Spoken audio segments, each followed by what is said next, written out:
Good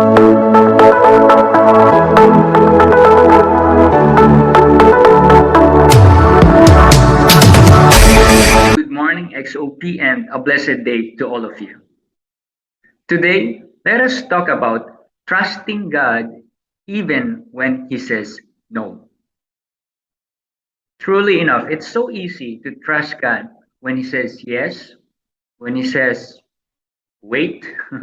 At least when you hear those answers, there is an assurance, and you're just waiting for that perfect moment to claim it.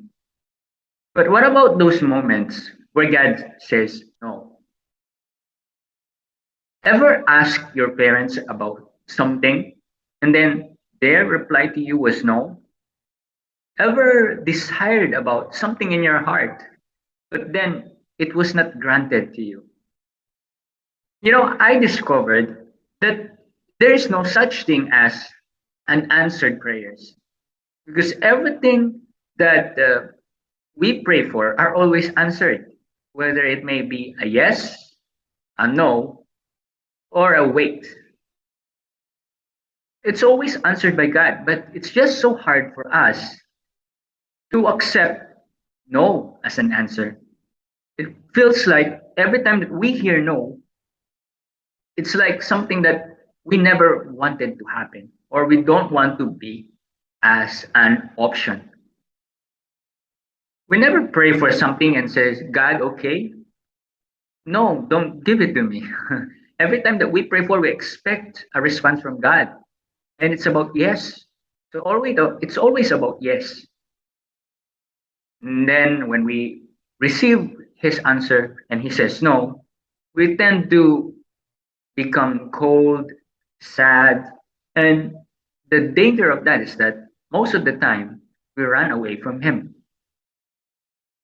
And now, today, God is reminding us to trust him even when he says no. Now, why is this important?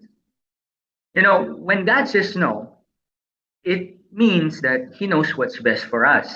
And when we accept this kind of answer from God, it means that we believe and we trust in his sovereignty. When we say God is sovereign, he has authority over all. He knows the outcome and he knows what's best to come.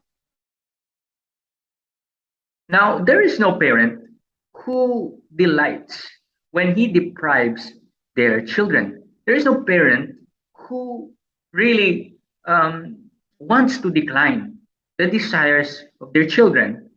It breaks the heart of God when he says no. It breaks his heart when the things that we pray for is a no for him. But at the same time, he is only doing this because he loves us. He's always doing this because he knows what's best for us. He knows what will lead to our destruction, or he knows what will lead to temptation. So, God, with his mighty, mighty wisdom, he knows what's best for us. He's an omniscient God. He knows what will happen and he knows how to take us away from that situation. And now, the, let us discuss why God says no. When God says no, it means that there is something better for us. And most of the time, when he says no, he did not do anything.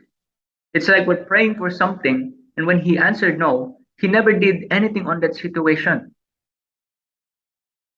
And did you know that when God does nothing, he does something? What I mean is, the act of not doing anything was an act of doing something by God. The act of not performing something, performing a miracle, was actually an act of God. I hope you're not confused. In layman's term, when God does something, that's an act of God doing something. And when God does not do something, that's an act of God doing something as well. Now, in our situations, God will choose not to act.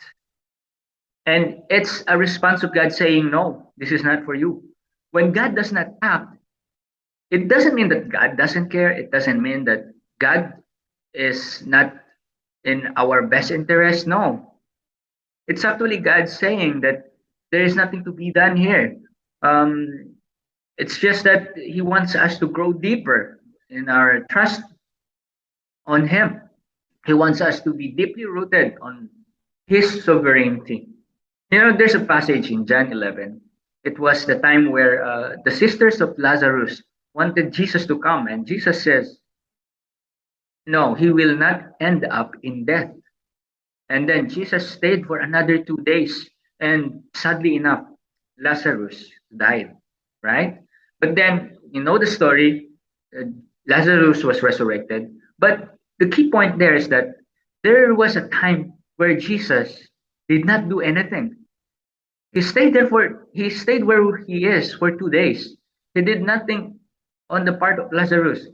And it was very crucial.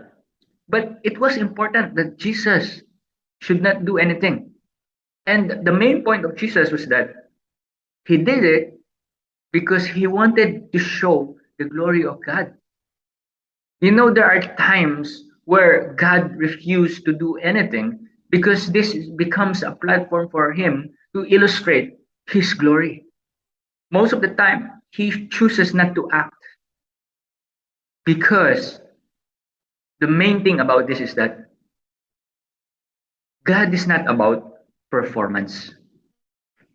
Yes, it's so great, it's so marvelous when he performed a miracle, but it's equally important also when he does not perform a miracle.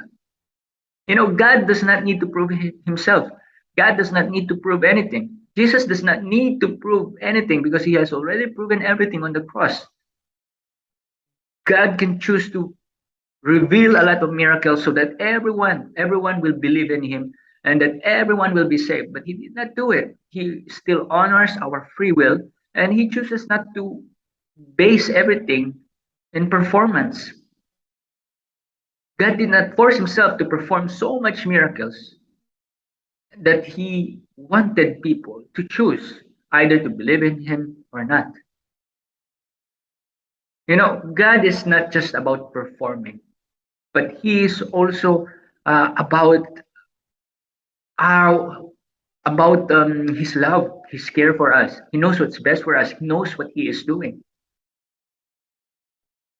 And you know, we should change the way we pray. When we pray, we always think about what God can do for us.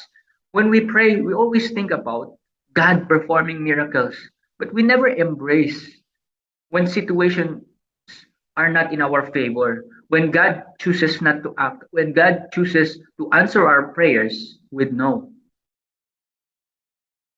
And now, as I close with this, you know, we might not know what will happen, but God knows what will happen. We might not have control in our situations, but God has control. We should always get rid of these questions in our mind and learn to trust God in what He is doing. When He says no, trust Him. He knows what's best for us, He knows what's in store for us, He knows what He is doing. Glory to God. I hope you are blessed. God bless you all.